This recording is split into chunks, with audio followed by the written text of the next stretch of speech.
In this lecture, I'm going to talk about how to find the derivatives of log and exponential functions.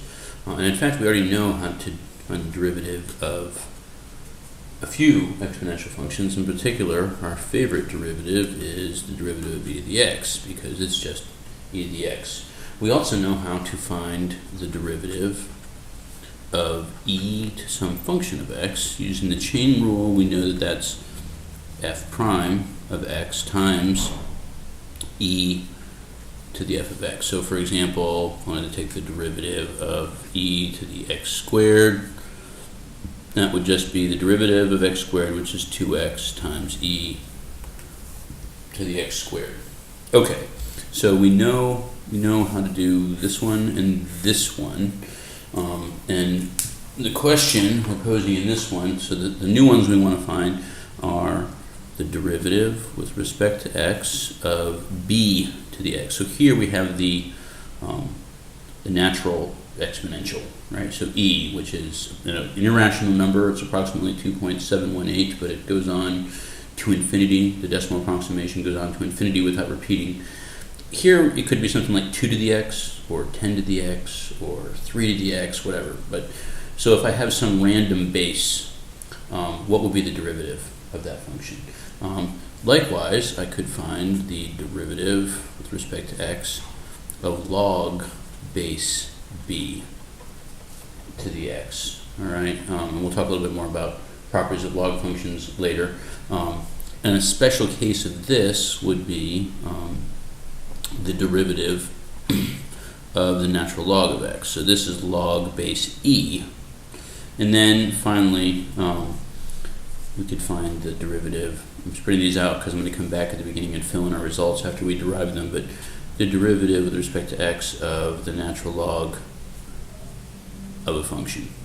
All right, again, which would be a special case of this using the chain rule, but it actually has a nice formulation that simplifies quite nicely, kind of like this one up here where you just multiply by f prime.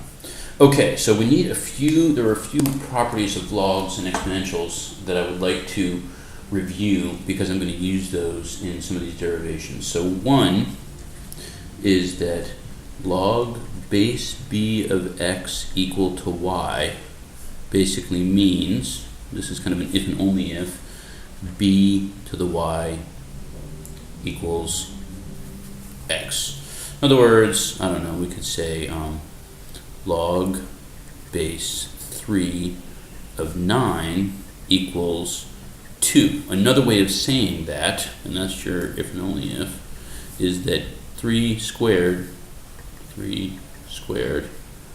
equals 9. So logs are kind of just another way of writing an exponential. So if whatever the base is, I'm basically saying, if I, like I said, if I just have this part over here, log base 3 of 9 that represents the exponent that I would raise 3 to get 9.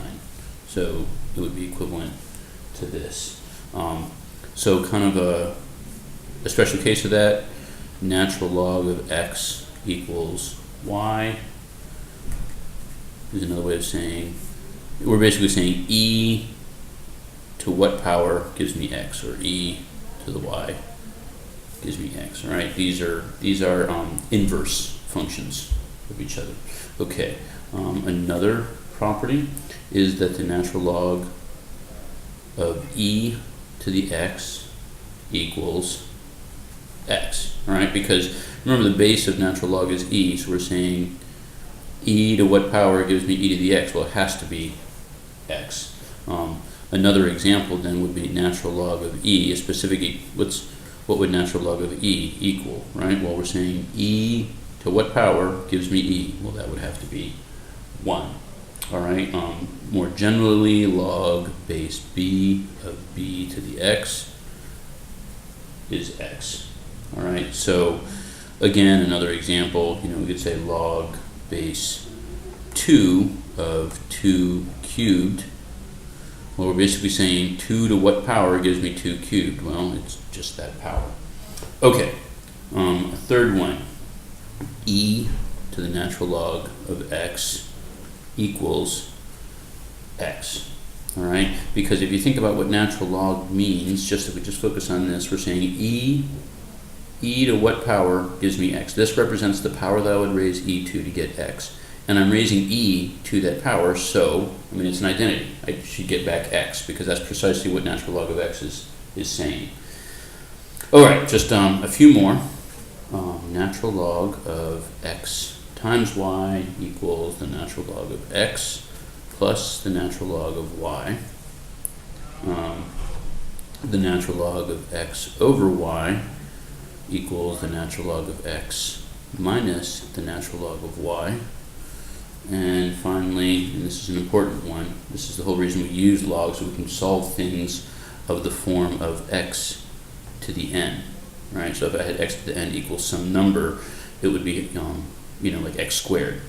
So let's say we had, I don't know, like x squared equals 5. Right, now we can play guess and check all day, or I could take natural log of both sides, right? Natural log of that, natural log of that.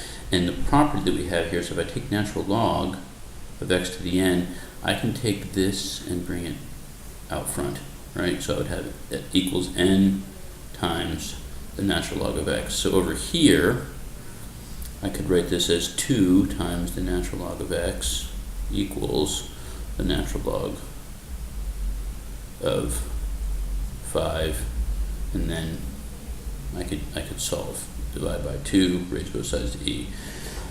Anyways, this is an important property here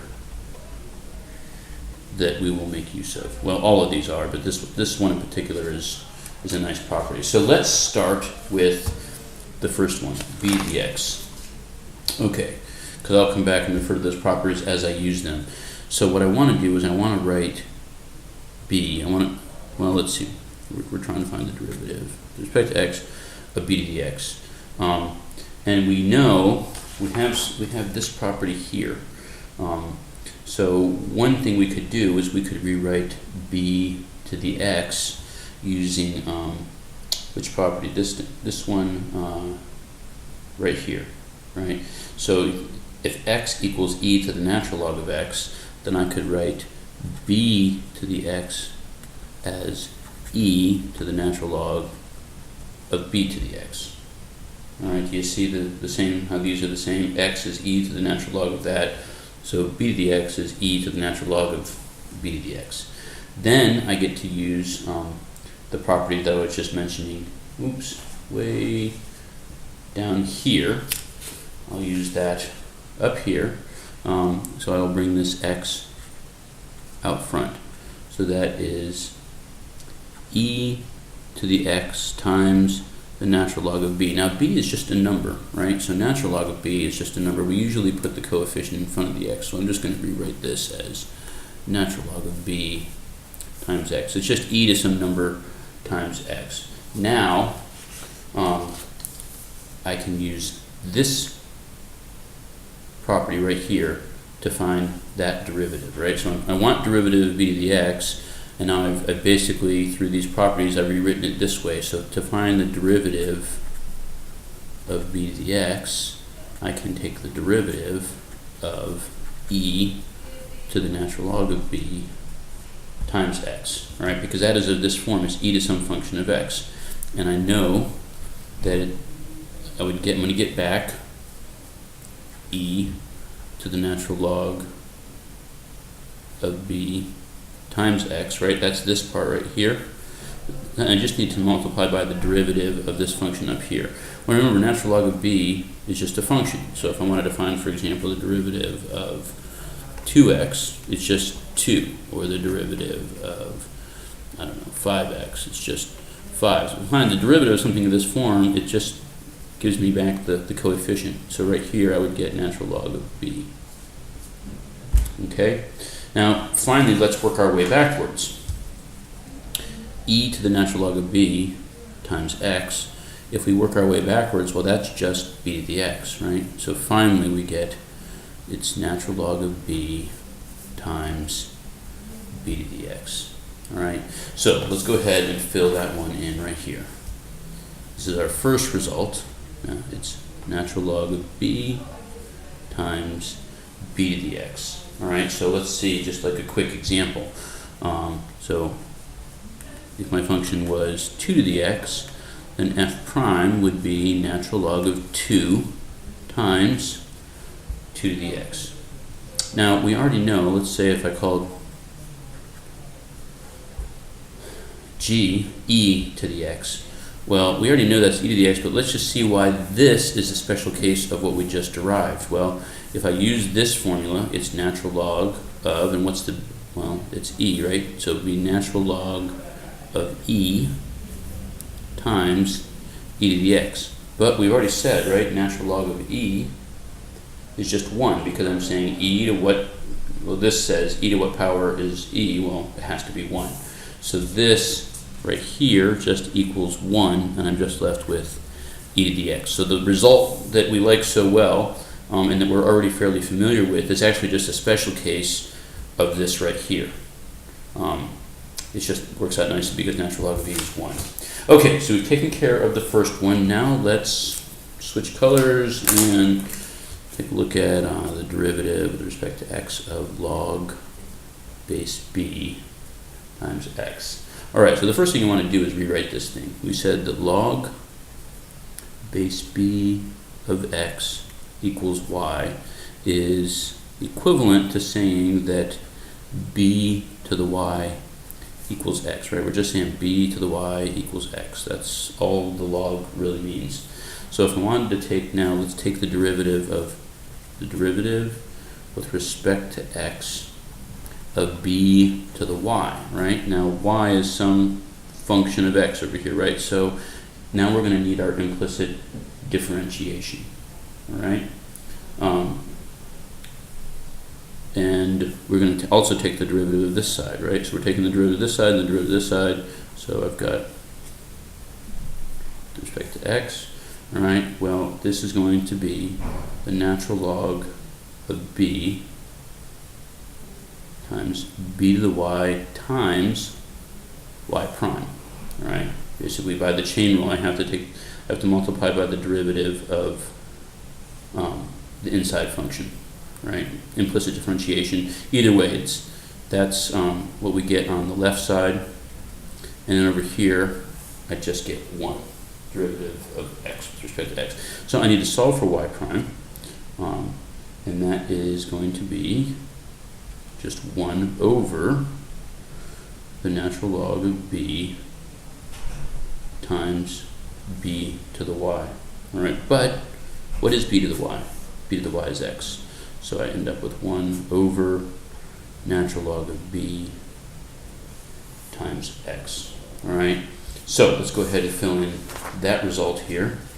This is, if I take the derivative of log base b of x, it's 1 over the natural log of b times x. All right, let's just look at a couple of quick examples here.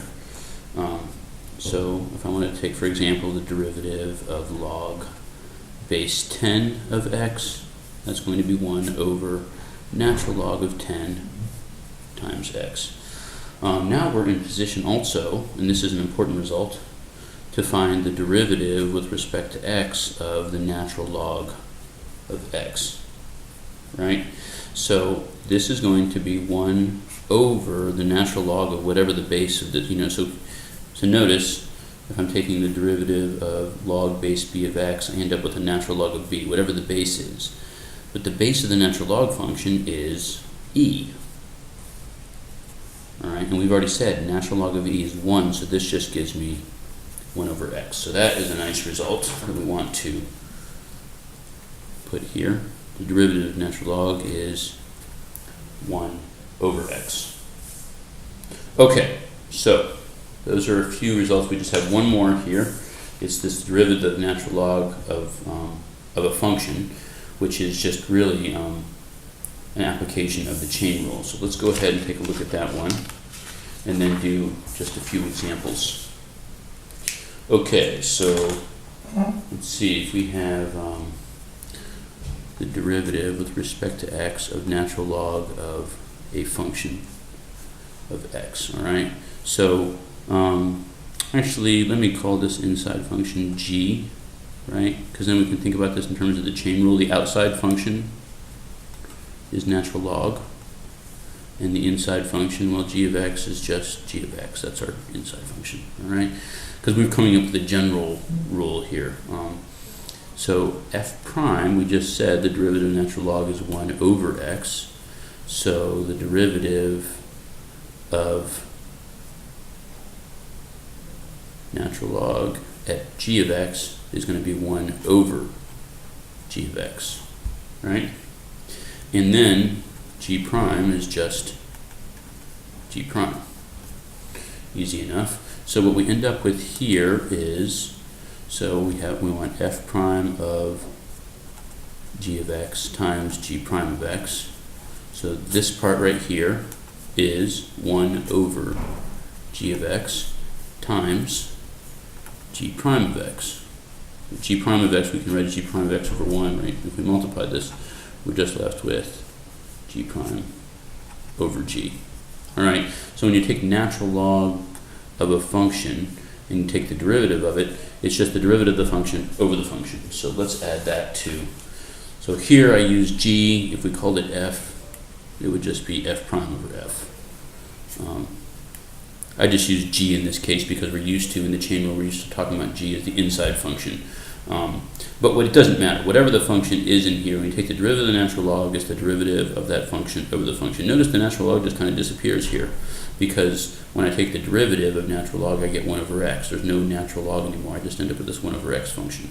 So, so anyways, this is a very nice result that we can just take whatever that function is and take this derivative over itself. So let's see a few examples then.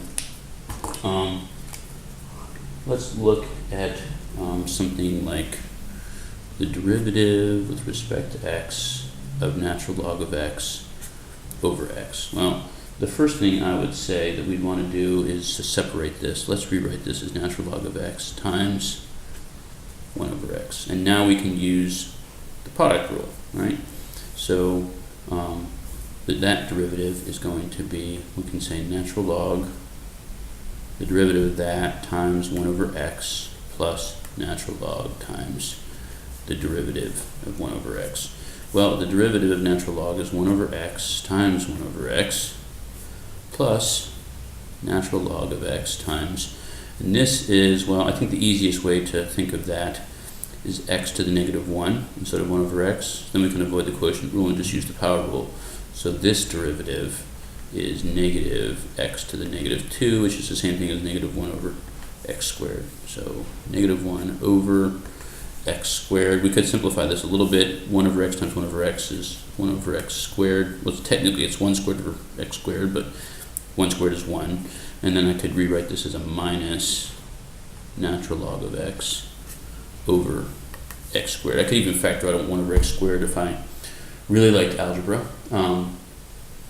Or if you really like algebra, you could do it. I want to just focus on calculus examples here. Okay, then let's look at another example. I will switch colors just to try to keep these somewhat distinct.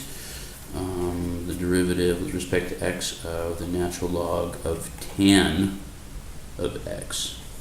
All right. So again, we know that the derivative of the natural log of a function is the derivative of the function over the function. All right. So actually, this isn't too bad because we already know what the derivative of tan is, right? Of course we do. Secant squared over tan. Now, there are some cosines and sines in there that we could probably mess around with and see if we could simplify this further, but this is fine. This just kind of shows how we apply this general result to a specific function. Let's look at another one, maybe more interesting. The derivative with respect to x of 5 to the x squared minus x. So first, let's think about where that, which one of these rules that does this fall under? All right. Well, it's an exponential with a base 5.